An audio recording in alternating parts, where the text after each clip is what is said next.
The thing is, when you were going back, right, you had all this sway over your back foot, right?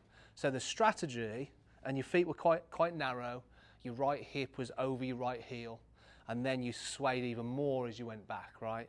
So let's get the feet wider, turn the toes out a little bit. That helps you with the functionality of the knees and the pelvis, right? Back leg gets longer, front leg gets shorter. But what you're doing now is your right heel is outside of your right hip, right?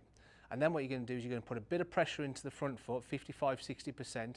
As you do that, the center of the pelvis, instead of being 50–50 in between your feet, the center of your pelvis is then going to be 55% over the front foot.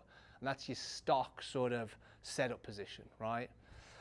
All the evidence from the pros hitting off the pressure mat is they got 55–60% in the front foot at setup, right? You can't do that if the pelvis is over here, right? So 55% over the front foot at the setup, right? Shaft leans forward. Then as we start swinging, as we get to the top of the swing, the idea to kind of stop the sway, we've already got this right leg at an angle. We definitely want to push down in the right foot, but if this leg's already at an angle, use the leg at this angle as a brace to stop the sway. So then so it's like you're pushing with your right leg as your right leg's extending, and your pelvis is moving even more towards the target.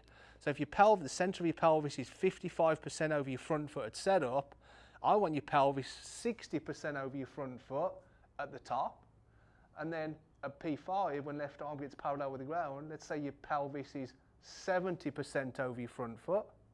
When the shaft's parallel with the ground, I want your pelvis 80% over your front foot.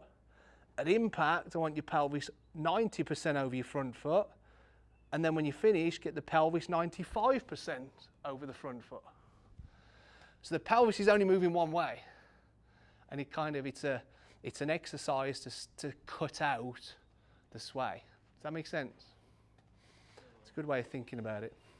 So this leg's kind of pushing back this way. Exactly. Right?